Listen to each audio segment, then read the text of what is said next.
How we doing? My name is Ryan B. Hebert, and today I'm commentating alongside Adi. Hadi, how are we doing today? I am doing well. I am so excited because this is the grand finals of the Mount Silver Invitational. hmm And this is an invitational that has not only been happening today, but has been happening for weeks and even months for people to play and to try to win a Nintendo Switch.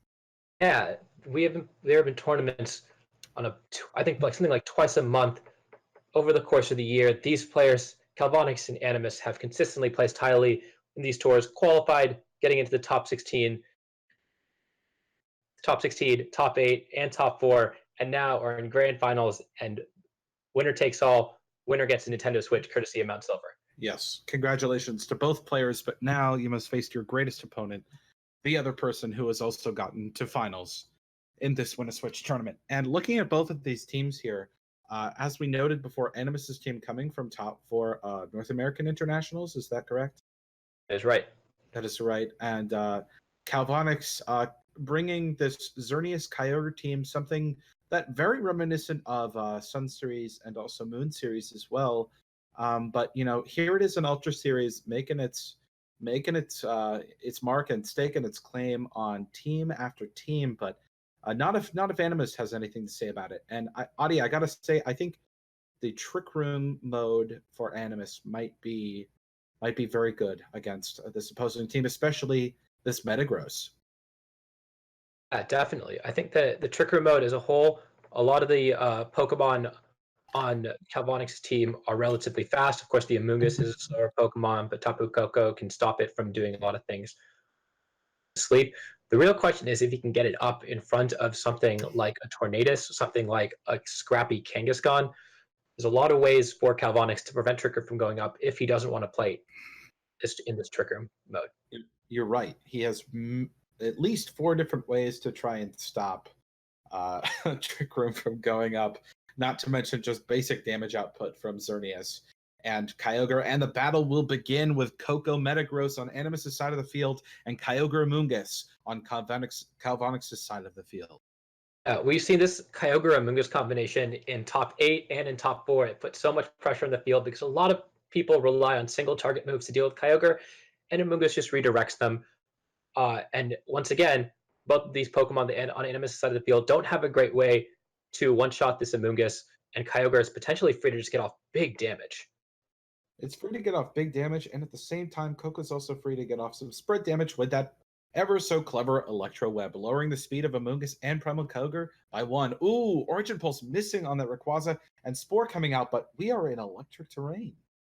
Yeah, and so Calvonix correctly guessing that the Rayquaza was going to switch in this turn. However, he incorrectly guessed the spot and Spore into the Tapu Koko rather than the actual Rayquaza. And of course, Origin Pulse missing the Rayquaza is unfortunate. It would do less damage because the rain is nullified by the airlock from Rayquaza. However, yeah, and so we also see that the Origin Pulse was not going to 2-hit KO the Tapu Koko. Needed to do a little more there. And Rayquaza also resists the water type move as well, so on top of that, it just wouldn't do a lot of damage. Period. It do a good amount, but not as much as one would like.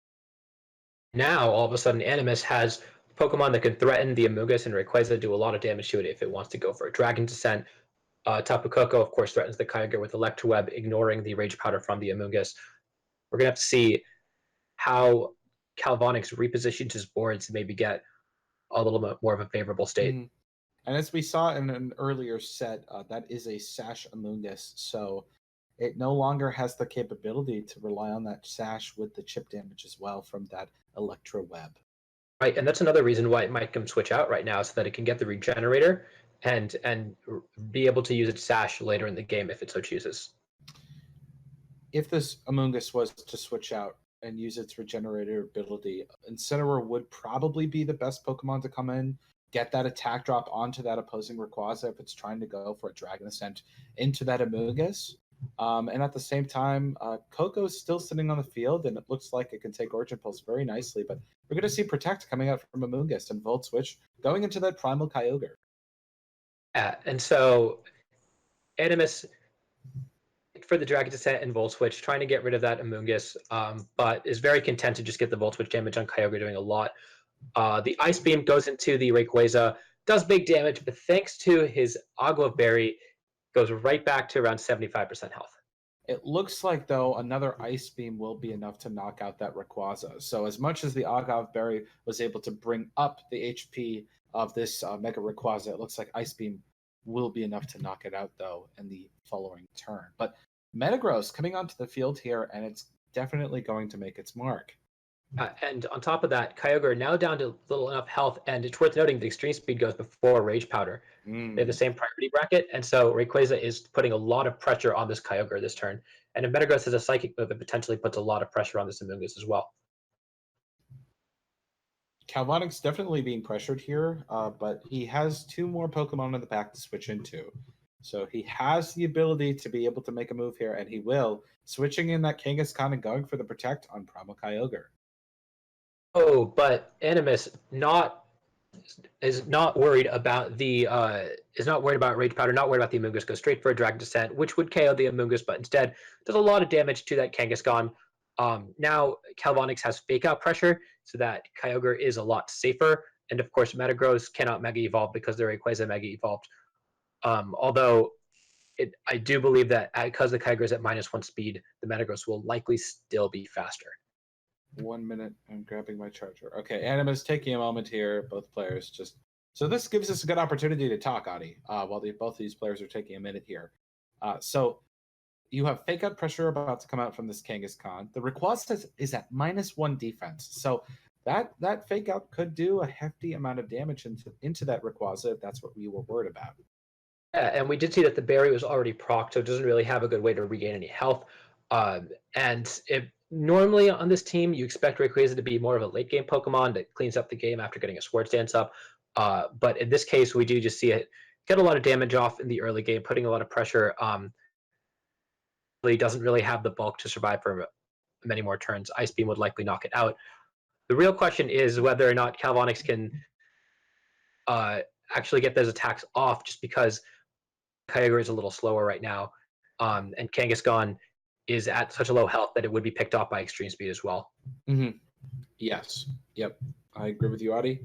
It's honestly just a matter of time to see once both players get back here. You made a good point about saying that the Metagross cannot Mega Evolve. I think that's one of the tougher things about running Mega Rayquaza, and then another Pokemon that is able to run a Mega Stone is that you have to be really cautious about how you're able to use your Mega in your battle, since you're only able to do one. It looks like Animus is now back. And so while this Metagross is still in a mighty fine position, it just doesn't get the speed advantage that Mega Metagross gets compared to when it's in its base form with 134 max speed, if you were to go that fast. And we do see the Amoonguss come in for the Kyogre and just to Fake Out into the Metagross. Meanwhile, the Rayquaza goes for Dragon Descent into the Amoonguss, but thanks to Regenerator, the Focus Sash does activate and it survives with 1 HP. So completely just forgoing the idea of an Extreme Speed and instead just wanting to go for a straight and direct Dragon Descent into that opposing Kyogre. Amoonguss swapping in here, and so now Calvonix is really in a position because 2 of his Pokemon in the field are sitting in the red, and Animus is feeling quite fine. And all 3 of the Pokemon that we've seen so far are all under 20% health. They are all very, very at low health. And of course, Rayquaza with Extreme Speed, we haven't seen the Mimikyu. You don't know what he has in the back. Metagross often carry Bullet Punch. And so there's a lot of ways for Animus to just do the final chip damage that it needs to get a lot of KOs over the next couple of turns.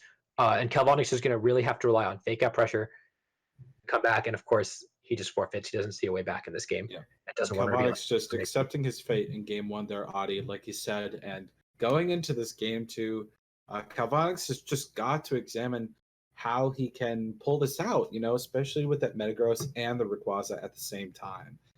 Not only that, but dealing with that Trick Room pressure as well. There's just so much coming from Animus' side of the field. And Metagross can be EV'd to be relatively bulky, has a lot of natural bulk, even if it doesn't Mega Evolve. And so the only real ways that he has to hit it are the Incineroar and the Kyogre. And if Kyogre is outside of Ray, and then even then, Metagross is likely taking attacks from it. And so, see how Calvonix reassesses his game plan and tries to figure out how to deal with the Rayquaza and the Metagross. We're going to see Kyogre, Koko, and Tornadus Incineroar as our leads here. And it looks like, okay, maybe now is the time to try to take a position and trying to be faster than your opponent in the second game with a possible Tailwind, maybe a fake out into Koko, but at the same time, this Kyogre is pressuring your Incineroar, and do you want your Incineroar to go down so quickly in the first turn? These are all things to keep in mind. And I think Animus definitely has a foot up here in this initial starting turn. Right, just threatening both Pokemon. Tapu Koko, of course, threatens Tornadus. Kyogre threatens Incineroar and the Tornadus to a pretty large extent. Incineroar does have Fake Out, but can only choose one of these targets to Fake Out. And he might just have to hard switch if he wants to preserve all of his Pokemon. He could also just decide to sack one of his Pokemon, something like potentially sacking the Tornadus to an electric move and just getting up the Tailwind. And we're going to see the Fake Out going into that Tapu Koko, and we're going to see Z move Supersonic Sky Strike coming out from that Tornadus, going into Kyogre and just doing a little bit of chip, but enough chip to allow this Incineroar and the Tornadus to live the powerful water spout from Kyogre. Yeah, and so the Incineroar survives with very low health. The Tornadus survives as well, also at low health. And of course, we saw the extreme speed from Rayquaza earlier and how effective that was, how much pressure that put. Now we see two more Pokemon that are into extreme speed range, which might not be the best situation for Calvonix to be in. However, that damage onto Kyogre is really important so that Kyogre couldn't just spam water spouts for the rest of the game. Yes, I agree, and I think that was a really devastating turn one for Calvonix. Taking this much damage turn one, two of your Pokemon are close to being knocked out, and that's just the thing that Animus needs on his team to be able to use those priority moves such as Shadow Sneak and Extreme Speed, and even a possible Bullet Punch from Metagross. But we haven't even seen those Pokemon yet. In the given moment, this Koko and this Primal Kyogre are in an outstanding position to do some big damage. The question is, will we see a Tailwind from Tornadus? We do see the Tailwind. We see the Kyogre switch out, and we just see a Sky Drop from the Tapu Koko, which will likely KO the Incineroar, but also prevents the Incineroar from U-turning out next turn, and essentially burns a turn of Tailwind because now he can't reposition that Incineroar into something a little stronger had it been knocked out last turn. Yeah. Yep. Skydrop. Haven't seen it used in this tournament yet, so happy to be seeing it here. Taking advantage of Skydrop is always a lot of fun, but at the same time, we're going to see E-Speed coming out, going into that Tornadus, knocking it out, and Skydrop not doing enough damage, so Incineroar is going to be able to switch out here. Ooh, okay, into that Xerneas, and if I had to guess, Incineroar coming back in for fake out pressure. There it is. Yeah, and so all of a sudden, Calvonix not only has Tailwind up, but has an easy way to set up his Xerneas. Doesn't have to worry too much about taking damage because Tapu Koko is a special Pokemon if he does just click Geomancy. The Incineroar, of course, can fake out either of these two slots. The real question is, how is Calvonix going to deal with the Metagross, which is likely the Xerneas counter that Animus still has? I'm curious to know what the last Pokemon is on Animus' side of the field. I have a hunch it's going to be that Metagross. And we're going to see the Moonblast straight up going into that Rayquaza, taking names and writing them down, meaning that Rayquaza is just no longer a thing. No longer a thing. Fake out going into Koko. Yeah, and also shutting down Animus's main form of priority moves, which means that Incineroar, Calvonix can really just take advantage of this Tailwind in a way that he couldn't when there was extreme speed pressure on the field. Take advantage of Amoonguss in a way that he couldn't when there was extreme speed pressure on the field because, of course, extreme speed goes before Rage Powder. So really smart play, not committing to setting up Geomancy, after which you really don't want to switch out your Xerneas. Metagross comes in, threatening the Xerneas a lot, and now Calvonix is better off not having set up Geomancy and preserving it for later in the game. Yeah, I'm with you, Adi. It was a smart move just to go for the attack straight off the bat here, get that knockout, and now he has one more turn of Tailwind to deal with. Possibly a pivot here from the Xerneas into maybe a Primal Kyogre to just take whatever this Metagross is trying to launch at it. But at the same time, You do have Tapu Koko on the field at the same time and has not been knocked out yet. But instead, we're going to see Incineroar switching out, Kyogre switching in, and Moonblast just being unleashed from that Xerneas, but Electro Web coming out from that opposing Tapu Koko instead. And Iron Head going into that Xerneas, but living on a thread. Whoa, living on a prayer. Let's go.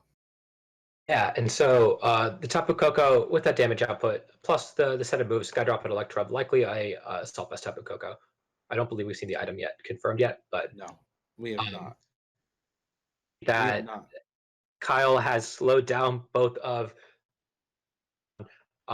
puts a lot of pressure on both the Pokemon Metagross, of course, threatening the Xerneas and Incineroar down to basically 1 HP.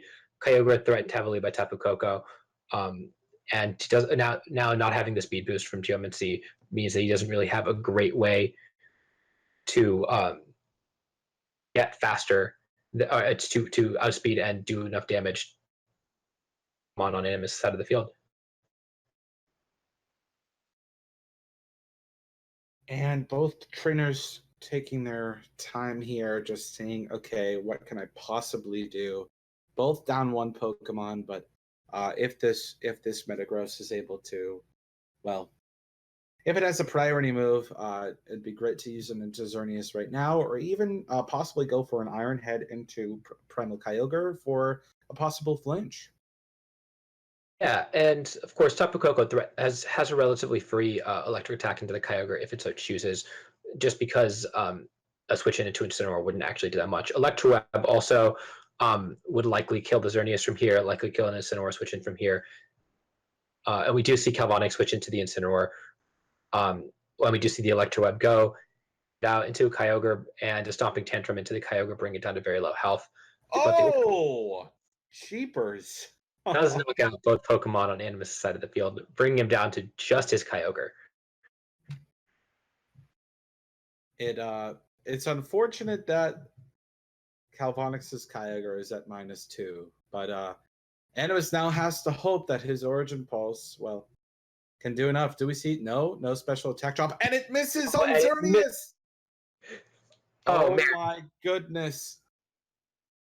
Oh, that Xerneas at such low health looks like it's going to be able to pull out a win and keep Calvonix in the running for this Nintendo Switch in the grand finals of this tour. Yeah. And it looks like Calvonix is going to get the opportunity for one more turn or one more game in this set, because Origin Pulse is just, sometimes it will hit and sometimes it will not, but wowzers, both players playing that out there. And now let us go on to game 3, the final game of this set. Calvonix pulling out that win through a RNG miss. I mean, sometimes you just got to take that RNG, whether it's good or bad for you. So, right, and that's the risk that you run when you choose a move like Origin Pulse. The alternative, of course, is Scald, but Scald wouldn't have won that game anyway because he needed to target both Pokemon. That's the downside of running a little more powerful spread move. And of course, in this case, Calvonix hit his Origin Pulse and Animus didn't. Yep. Yeah, and it looks like we're going to be starting off right away. Calvonix starting out with Kangaskhan Xerneas. Animus starting off with Koko Primal Kyogre. Calvonix not wasting any time. Maybe potentially trying to go for a fake out and then setting up Geomancy. But then at the same time, we could see just a hard swap out from that Primal Kyogre into Metagross. Yeah, and so we see that Calvonix identifies Xerneas as really important for this matchup. Knows that Animus' best way of dealing with it is Metagross, and now I'm curious to see what his game plan is to get around that Metagross, whether it be with something like Bite from Kangaskhan, turning this into a literal 50-50, or if he has some other way of getting his Kyogre in safely to pressure this Metagross. What's really nice about Animus's Koko is that he has that speed control with Electro Web, so he could potentially just try to unleash those if we can kind of guesstimate upon whether or not Xerneas would just go for a straight Moonblast here, or if it's going to go for a Protect. And it's just kind of sort of unknown until we see this next turn, because we could even see just this Metagross go for its Speco Evolved form and then see Incineroar swap in and get a -1. That's something that we could see. Right, and the reason that Animus might decide to Mega Evolve is because that way he would outspeed the Kangaskhan guaranteed, assuming he is a max speed Metagross, and not have to worry about potential bite flinch. We also don't know what the dark move on Calvonix's Kangaskhan is. At least I don't think we've seen it in this set. No, I don't think we have indeed, Adi. So we're just going to have to see here. Both players definitely taking a moment to really decide, okay, what is the right way to go about this? I mean, this is game 3. This is deciding who is getting a Nintendo Switch. And it looks like we're actually going to see Amoonguss swapping out right away here. Not a bad idea. Not a bad idea. Yeah, getting that redirection, giving Calvonix a way to get around this Metagross just by making sure the Metagross can't target the Xerneas. However, Animus going for a Volt Switch and choosing not to Mega Evolve the Metagross, meaning that he can potentially bring in something that will threaten this Amoonguss. And we fast him the Metagross, of course, allowing the Metagross to hit the Xerneas. Yes, indeed. And so, okay, so you could bring in Primal Kyogre. You're going to bring in Primal Kyogre up against Xerneas and Amoonguss. Not bad. If I was in this position, I think that the redirection is really something that I'm happy about right now. Right, and of course, Kyogre does threaten the Amoonguss with Ice Beam. However, I don't know if Ice Beam normally will kill. I don't think Ice Beam will normally kill an Amoonguss, but I don't know what the type of bulk this Amoonguss is running. And the Metagross is Animus so reliant on the Metagross in order to take down the Xerneas, but now the Metagross doesn't really have a great way to actually hit the Xerneas, which is no, it does position not. for him to be in. Yeah. Looking ahead, at some point the Xerneas is going to have to start unleashing damage, and so in this next turn, it's going to be coming down to, okay, do you try to unleash as much damage into that Metagross as possible, or do you take this opportunity to unleash into that Primal Kyogre? And we will see that Mega come out, Rage Powder from that Mega Metagross, and Iron Head going into Amoonguss, Origin Pulse coming out, missing again on that Xerneas, and not doing enough to knock out that Amoonguss. Right, and yeah, that Origin Pulse miss is really unfortunate. Means another way that Animus can deal with the Xerneas is by chipping it down into extreme speed range, and that would rely him to on him hitting the Origin Pulses, which didn't happen in this case. Calvonix playing it very safe, double protecting, just trying to see what Animus might do. Animus does reveal Bullet Punch that would knock out the Amoonguss and allow for a single target Origin Pulse, but of course, double protect stops any damage from being put out. Mm-hmm. And so now we're in a particular situation where we're going to see Rage Powder, Bullet Punch going into that Amoonguss, Moonblast coming out, going into that Primal Kyogre, taking away any water, or rain, so to speak, heavy rain, which means that, yeah. Now that we've seen the Metagross Mega Evolve, it can be affected by Intimidates. I believe that a Tough Claws boosted Iron Head will normally KO the Xerneas from full health. It will definitely KO the Xerneas with Bullet Punch, but we also see now that the Rayquaza cannot Mega Evolve. And we are going to see the fake out here. What said earlier was it, Audie, that the Kangaskhan had Helping Hand? I was trying to remember. It was on Polar Bear's team. Polar Bear's team, okay. I was just trying to remember. Very helpful, and especially in circumstances like this right now, when you're beside a Geomantic Xerneas, helps even more. Right, and so we do know that the Rayquaza likely has a little bit of bulk. I believe that a lot of Rayquaza have enough bulk to live something like a Dazzling Gleam when they are in Mega form, but I don't know if Rayquaza will be able to live a Dazzling Gleam outside of Mega form. It might just have to go for something like an Extreme Speed, get any damage off.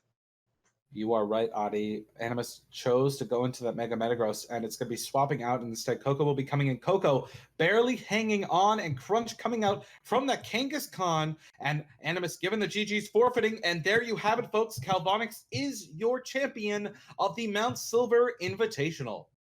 What a great set. What a well-played set from both players, and Calvonix apologizing for the Origin Pulse in missing game 2. But man, that was such a great game plan from game 3, identifying how important Xerneas is. Calvonix for winning a Switch, courtesy of Mount Silver. Mm-hmm. Sometimes you just got to take some of the luck that comes at you in Pokemon, and Calvonix was given that third and final chance in this set with that Origin Pulse missing game 2, and then a crucial Origin Pulse again in game 3. And now I say crucial, but at the same time, you just have to wonder if the Origin Pulse had hit the Xerneas, what could have gone down? Could that could that Metagross have taken the chance of going into its Mega Form and getting a Bullet Punch off again into Xerneas with that chip damage from Origin Pulse? I guess we'll never know. Yeah. But you know what they say, that's Pokemon. Exactly. Folks, thank you so much for tuning in. We will be right back if there is any more content to be shown after this. So stay tuned briefly.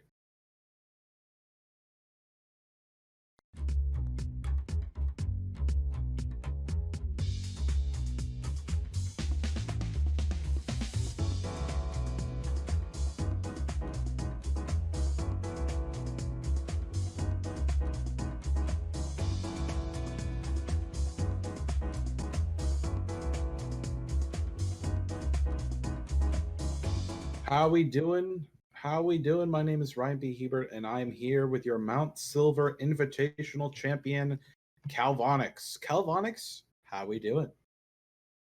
I'm feeling good. I just want to switch, so yeah, I feel You did. happy. I would feel happy too. I mean, this has been a process. That has gone on for how long now? At least a couple months, if not the entire year, where players are earning points towards this invitational. Yeah, Mount Silver have been hosting a circuit for a number of months now, and I won an earlier tour that they hosted, and that an invite to the invitational, which we just played. Mm-hmm. And let's talk about your team a little bit. Let's talk about using this combination of Xerneas, Primal, Kyogre.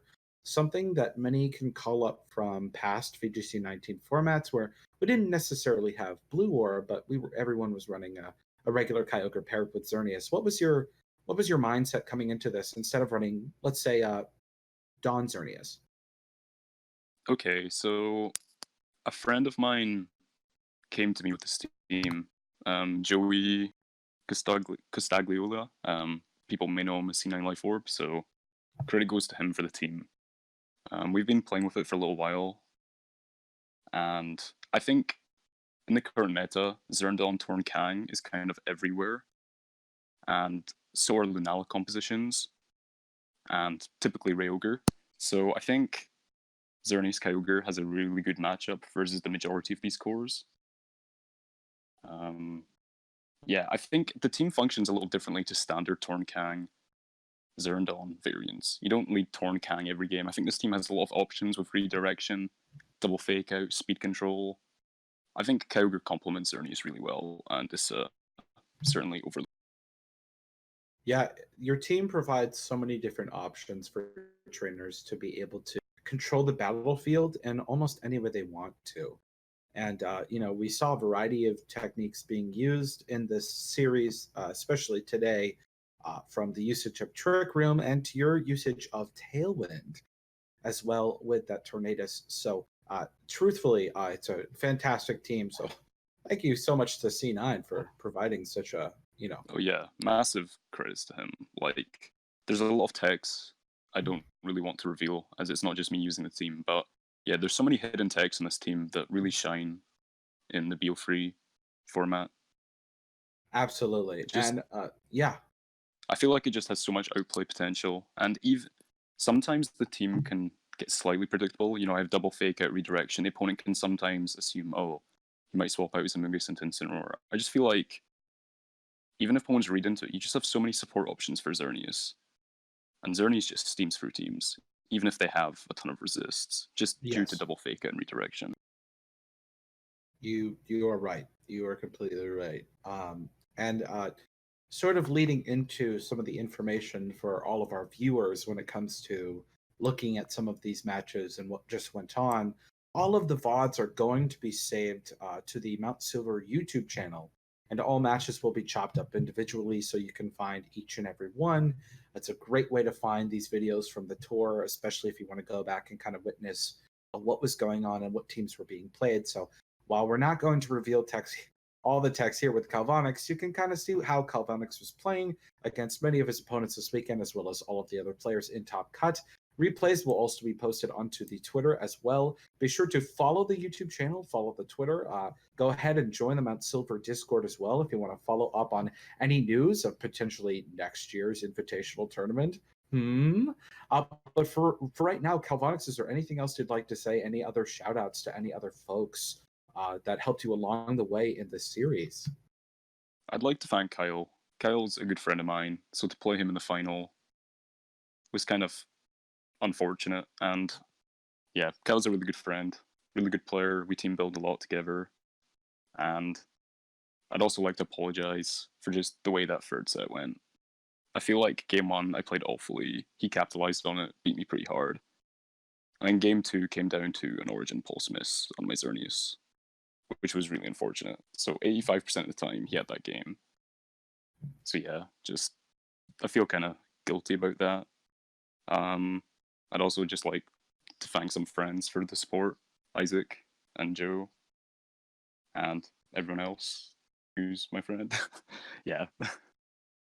And that's one of the harder parts about Pokemon, especially is the fact that we sometimes have to accept that not always can we have the luck that we're hoping for or the luck that we're wishing for. And you're right, 85% of the time he might have been able to hit those Origin pulses, but it was in these games and this tournament today where they decided not to happen. And so apologies out to Kyle, but at the same time, Pokemon is a game where sometimes we make lots of friends and it's funny how we have to also play against them many times, and this is one of those circumstances. So,